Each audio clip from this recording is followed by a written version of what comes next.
forget to like, share, and subscribe. If y'all don't pick my sign up. Hello, everyone, and welcome back to Psychology Eats. So what's eating you? Hello, everyone, and welcome to the channel. If this is your first time visiting me, hello, how are you? I hope this video finds you in great mental health. So I am a reaction channel, and I do reactions on whatever I see out here in these YouTube streets. And I usually like to do, throw me up a little video in between my commute, going here, there, a little bit, blah, blah, blah, blah. And so I like to throw up a little video. And so you already know I do content on the Atlanta Street interviews and Marcus. And so I don't do commentary on every video he posts, even though that's what some of you think, not all, because y'all already know what the goal is. You already know why I started doing commentary on Marcus. It's because of his inappropriate sexual questions. And so, Marcus, I'm going to give you your flowers. You've been trying to clean up your question, but you can't help yourself because, you are a sexual deviant. And so, allegedly. And so you really can't help yourself as much as you try, you give an attempt, you even hesitate. Well, I got to ask you this. Marcus, well, that's where you're wrong. You really don't have to ask. And if you do have to ask, you can ask the simple question, leave it alone. Because I think you learned something from me. And when you said you didn't want to trigger that emotional trauma. And I'm proud of you for that. I'm proud of you. So anyway, he met up with Shamar. Now, I've done commentary on Shamar. I grouped him together. I don't even know if I could find the video, but I grouped him together with some other popular influencers who are on the spectrum and or have intellectual disability.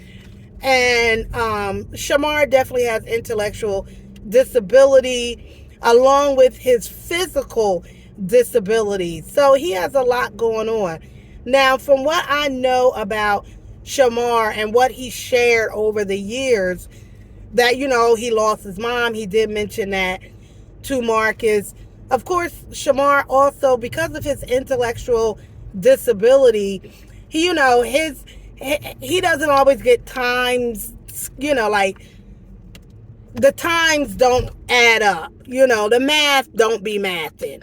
As far as like when he talked about graduating from school. Now, somebody like Shamar does have the opportunity to stay in high school until they are 21.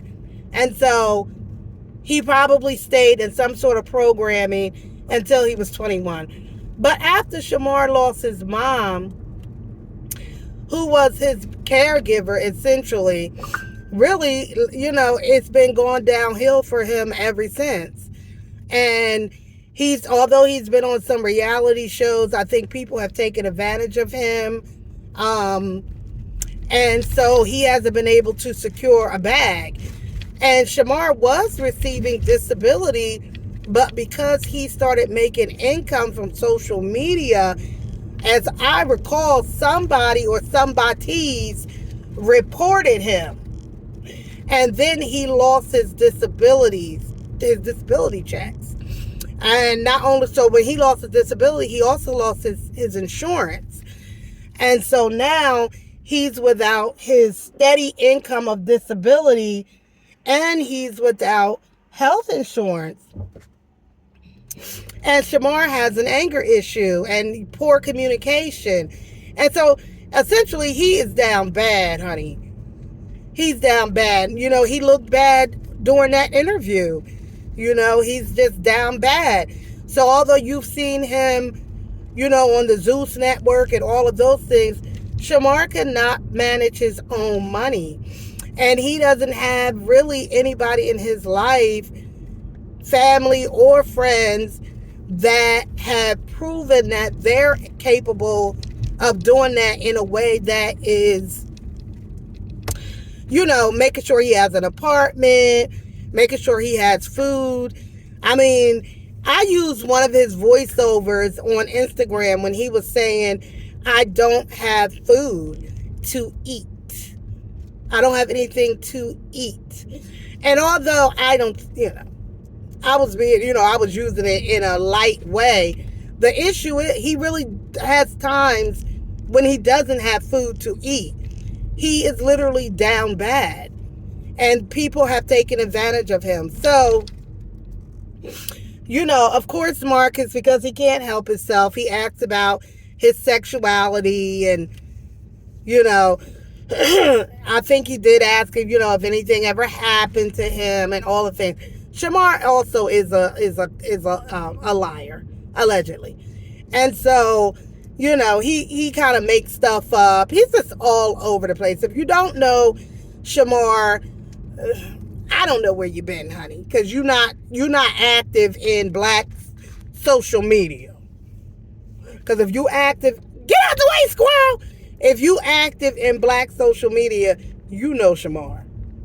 You know Roland Ray, the other one, what's her name, Carissa. They like a little pack. They're a little pack. And so you would know them. So yeah, that's really, really all I had to say about that. That, Marcus has attempt to make some changes in his line of questioning, but I mean, obviously you could look at Shamar and see he's disabled. I just wish you could have just led him in some direction. Shamar, you did ask him about his future, but Shamar lives day to day, moment by moment. It's that direction, like, hook him up, tell him about agencies, which I'm sure is aware of. When his mom was here, I'm sure she had him linked up with everything. So in conclusion, that's really all I got on that. I don't think it's much help for Shamar unless he ends up, hooking up with somebody or linking up with some agency or somebody that he could trust. I mean, he has the potential to really make money on social media still. But he'll just waste it, give it away, smoke it up, whatever he does, and still be homeless and desperate. Bye, y'all. No rules, Atlanta Street interview. Yeah. Is that it in the news? My boy. Atlanta Street interviews. Yeah. You get abused and it ain't no rules. Marcus was the one who did the interview. Fucked all his interviewees on his interlude.